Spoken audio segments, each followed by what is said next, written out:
ये कहानी एक अमीर घमंडी औरत के ऊपर आधारित है जो अपने नौकर के साथ एक सुनसान आइलैंड पर फंस जाती है। अब उन दोनों के बीच में वहाँ पर क्या क्या होता है ये हम आज की इस एक्सप्लेनेशन में देखने वाले हैं। पर दोस्तों आगे बढ़ने से पहले अगर आपने मेरे दूसरे चैनल को अभी तक सब्सक्राइब नहीं किया तो प्लीज उसे जल्दी से सब्सक्राइब कर लो। मैं वहाँ पर इससे भी तगड़ी तगड़ी मूवीज को एक्सप्लेन कर रहा हूँ। चलिए अब बढ़ते हैं एक्सप्लेनेशन की तरफ। फिल्म का नाम है स्वेप्ट अवे और ये फिल्म 2002 में रिलीज हुई थी।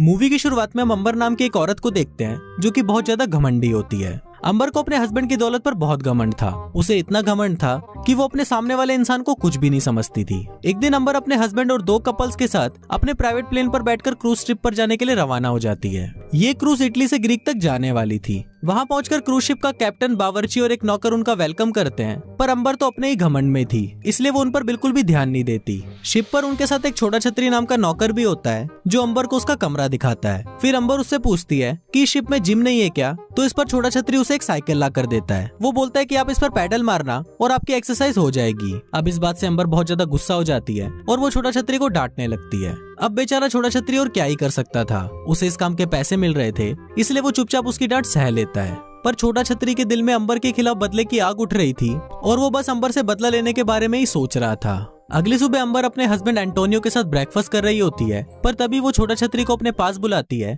और उसे बोलती है कि ये ब्रेकफास्ट बहुत ज्यादा ठंडा है, जाओ इसे तुम जल्दी से गर्म करके लाओ। पर उसी वक्त छोटा छतरी को बहुत गुस्सा आ जाता है और वो गुस्से में सारा ब्रेकफास्ट अंबर के सिर पर ही पलट देता है। इस पर अंबर उसके ऊपर चिल्लाने लगती है, पर तभी छोटा छतरी उसे उठाकर समुद्र में फेंक देता है। लेकिन तभी एक चुटकी बजती है और हमको पता चलता है कि छोटा छतरी बस दिन में सपने देख रहा था। फिर वो ब्रेकफास्ट को उठाकर उसे गर्म करने के लिए अंदर ले जाता है। अंदर किचन में जाकर वो अपने दोस्तों को बताता है कि अंबर बहुत ही ज्यादा घमंडी है और बार बार मेरे ऊपर हुक्म चलाती है। इस पर उसका दोस्त घुसेड़ूमल उसे बोलता है कि तुम ये गर्म ब्रेकफास्ट अपने साथ ले जाओ, इसमें हम सभी ने अपनी अपनी प्यार की निशानी डाली है और इसे खाकर उसे बहुत ज्यादा अच्छा लगेगा। फिर शिप का कैप्टन खुद उस ब्रेकफास्ट को लेकर अंबर के पास जाता है, जिसको खाकर अंबर शांत हो जाती है। एक रात छोटा छतरी मछली पकड़कर किचन की तरफ जा रहा होता है, तभी वहाँ पर अंबर आ जाती है और उस पर डोरे डालने की कोशिश करती है, इसलिए वो अंबर को इग्नोर करके वहाँ से चला जाता है। अगली सुबह अंबर के पिछवाड़े में चुल मचती है और उसे फिशिंग करने का मन करने लगता है। अंबर छोटा छतरी को बोलती है कि उसके लिए एक छोटी बोट का अरेंज करो, पर इस पर छोटा छतरी उसे समझाने की कोशिश करता है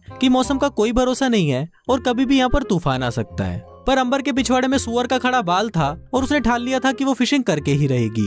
अब छोटा छतरी भी बेबस होकर उसकी बात मान लेता है और उसे अपने साथ एक बोट में बिठाकर फिशिंग करने के लिए समुद्र में ले जाता है। थोड़ी ही दूर जाने के बाद उनकी बोट अचानक बंद हो जाती है। फिर जब छोटा छतरी बोट को चेक करता है तो उसे पता चलता है कि बोट में तेल खत्म हो चुका है। अब अंबर इस बात के लिए उस पर फिर से चिल्लाने लग जाती है, पर अब छोटा छतरी को भी गुस्सा आ जाता है और वो अंबर को बोलता है कि इसमें मेरी क्या गलती है, मैंने तो तुम्हें पहले ही मना किया था। अब उन दोनों के पास कोई और ऑप्शन नहीं था, इसलिए वो दोनों बोट में बैठकर क्रूज शिप के आने का वेट करने लगते हैं। उन दोनों को वेट करते हुए 2 दिन बीत जाते हैं, पर वहाँ पर कोई नहीं आता।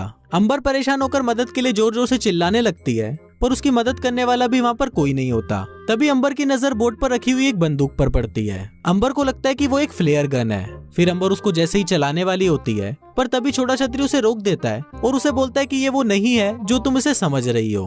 पर अंबर उसकी बात नहीं सुनती और वो दोनों उस बंदूक के लिए लड़ने लग जाते हैं। पर तभी अचानक वो बंदूक चल जाती है और वो सीधा उस बोट के एयरबैग पर लग जाती है, जिस वजह से उस बोट के एक एयरबैग में से हवा निकल जाती है। अब वो दोनों निराश होकर उस बोट पर बैठे हुए होते हैं, पर तभी उनको सामने किनारा दिखता है और वो दोनों फटाफट तैरते हुए उस किनारे पर पहुंच जाते हैं। फिर छोटा छतरी ऊपर चढ़कर उस जगह का पता लगाने की कोशिश करता है, पर काफी ढूंढने पर भी उसे वहाँ पर कुछ नहीं मिलता और उसे ये पता चलता है कि ये एक सुनसान आइलैंड है जहाँ पर सिर्फ वो दोनों ही हैं। दूसरी तरफ अंबर को छोटा छतरी पर बहुत गुस्सा आ रहा होता है और वो उसको बोलती है कि सिर्फ तुम्हारी वजह से ही हम यहाँ पर फंसे हैं। एक बार अगर मैं अपने घर पहुँच गई तो मैं अपने लॉयर को बोलकर तुम पर केस कर दूंगी। अब छोटा छतरी को भी इस बात से गुस्सा आ जाता है और वो अंबर को बोलता है कि तुम्हें जो उखाड़ना है उखाड़ लो, और ये बोलकर वो वहाँ से चला जाता है। थोड़ा आगे जाने के बाद छोटा छतरी को वहाँ पर एक टूटा फूटा घर मिल जाता है और पास में उसे गिरा हुआ कुछ सामान मिल जाता है, जिसकी मदद से वो मछली पकड़ने के लिए हथियार बनाता है और उससे वो मछली पकड़ भी लेता है। फिर वो उसे आग में भूनता है और छांव में बैठकर आराम से खाने लगता है। दूसरी तरफ अंबर उसको देखकर जलने लगती है। फिर वो भी उस आइलैंड पर खाना ढूंढने की कोशिश करती है, पर उसे वहाँ कुछ नहीं मिलता। इसके बाद वो छोटा छतरी के पास आकर उसे कुछ मछलियाँ मांगती है,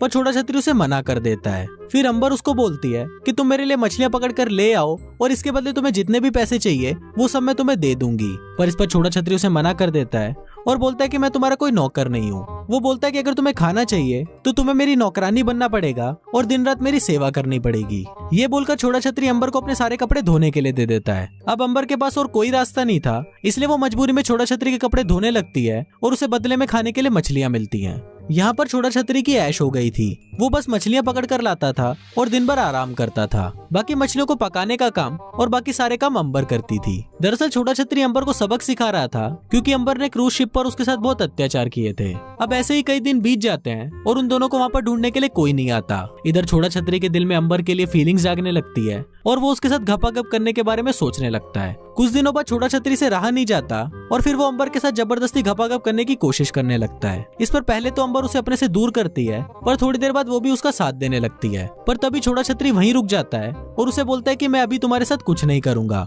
जब तुम खुद तड़पते हुए मेरे पास आओगी तभी मैं तुम्हारे साथ घपाघप करूंगा। अब अंबर की भी इच्छा अधूरी रह गई थी, इसलिए वो बस सिर्फ घपाघप के बारे में ही सोचती रहती है। और फिर अगली सुबह वो छोटा छतरी के पास जाती है और उसे बोलती है कि प्लीज तुम अपनी छतरी मेरे अंदर खोल दो। अब छोटा छतरी भी अंबर की रिक्वेस्ट मान लेता है और फिर वो उसे अपने घर के अंदर ले जाता है और इसी के साथ वो लोग पूरी रात पलंग तोड़ घपाघप करते हैं। अब ऐसे ही कुछ दिन बीत जाते हैं और एक दिन पलंग तोड़ने के बाद अंबर छोटा छतरी को बोलती कि वो उससे प्यार करने लगी है। ये सुनकर छोटा छतरी चौंक जाता है और वो अंबर को बोलता है, अगर हम इस आइलैंड पर फंसे नहीं होते तो तुम मुझे ऐसा कभी नहीं बोलती। वो उसे ये भी बोलता है कि क्या तुम्हें याद है कि तुमने शिप पर मेरे साथ कैसा बिहेव किया था। इस पर अंबर उसे बोलती है कि उस टाइम मेरा मूड काफी खराब था, क्योंकि मेरा पति मुझे संतुष्ट नहीं कर पाता था। पर जब मैंने तुम्हारे साथ पलंग तोड़ा है तो मुझे एहसास हुआ है कि छोटा छतरी की छतरी में मेरे पति से ज्यादा दम है। ये सुनते ही छोटा छतरी लपक कर अंबर पर टूट पड़ता है और फिर वो दोनों फिर से पलंग तोड़ते हैं। अब ऐसे ही कुछ और दिन बीत जाते हैं और वो दोनों बस दिन रात पलंग तोड़ने के अलावा कोई दूसरा काम नहीं करते। अब दोनों ही अपनी लाइफ में बहुत ज्यादा खुश थे, पर एक दिन अंबर को समुद्र में एक नाव दिखाई देती है। उसे देखकर अंबर छोटा छतरी को बोलती है कि हमें कहीं छुप जाना चाहिए, पर छोटा छतरी उसे मना कर देता है। इस पर अंबर उसे बोलती है कि मैं तुम्हारे साथ यहीं पर ही खुश हूँ और मैं कहीं भी जाना नहीं चाहती। फिर छोटा छतरी उसे समझाते हुए बोलता है कि मैं भी तुमसे बहुत प्यार करता हूँ, पर हम सारी जिंदगी सुनसान आइलैंड पर नहीं रह सकते। एक बार हम यहाँ से बाहर निकल गए तो हम साथ में कहीं भाग जाएंगे। अब अंबर भी छोटा छतरी की बात मान लेती है और फिर वो दोनों उस बोट पे बैठकर अपने क्रूज शिप पर वापस आ जाते हैं। वापस पहुंचकर अंबर का हस्बैंड छोटा छतरी को उसकी वाइफ की देखभाल करने के लिए थैंक यू बोलता है, पर उसे ये पता नहीं था कि पिछले कुछ दिनों में छोटा छतरी ने अपनी छतरी उसकी वाइफ में कितनी बार खोली है। फिर छोटा छतरी निराश होकर वहाँ से चला जाता है और अंबर भी अपने हस्बैंड के साथ वापस होटल आ जाती है। अंबर वहाँ पर बस छोटा छतरी को याद कर रही होती है और दूसरी तरफ छोटा छतरी अंबर के लिए एक रिंग खरीदता है। फिर वो होटल के रिसेप्शन पर आकर अंबर को फोन करता है और अंबर उसे बोलती है कि तुम बस मुझे ये बता दो कि कब चलना है, मैं तुम्हारे साथ चलने के लिए तैयार हूँ। वो उसे ये भी बोलती है कि तुम बस एक लेटर में लिखकर उस लेटर को होटल के रिसेप्शन पर छोड़ दो। उसी रात छोटा छतरी एक लेटर लिखकर उसे होटल के रिसेप्शन पे दे देता है। उसने उस लेटर में ये लिखा था कि वो कल सुबह उसका क्रूज शिप पर वेट करेगा और उस लेटर के साथ उसमें एक रिंग भी थी जो वो अंबर के लिए लेकर आया था। अगली सुबह जब अंबर लेटर लेने के लिए जाती है तभी वहाँ पर उसका हस्बैंड आ जाता है और उसकी नजर उस लेटर पर पड़ जाती है। वो उस लेटर को पढ़ लेता है और उसे पढ़ते ही उसे अंबर और छोटा छतरी के प्लान के बारे में पता चल जाता है। इसके बाद वो बिना समय गवाए अंबर को अपने साथ एक हेलीकॉप्टर में ले जाता है। जाते जाते वो होटल के रिसेप्शन को एक लेटर देता है और उस लेटर को वो छोटा छतरी को देने के लिए बोलता है। फिर जब छोटा छतरी उस लेटर को पढ़ता है तो उसमें लिखा होता है कि मैं तुमसे प्यार नहीं करती और जो कुछ भी हमारे बीच उस आइलैंड पर हुआ वो बस एक गलती थी। दरअसल ये लेटर अंबर की तरफ से उसके हस्बैंड ने लिखा था ताकि छोटा छतरी उसको पढ़कर अंबर को भूल जाए।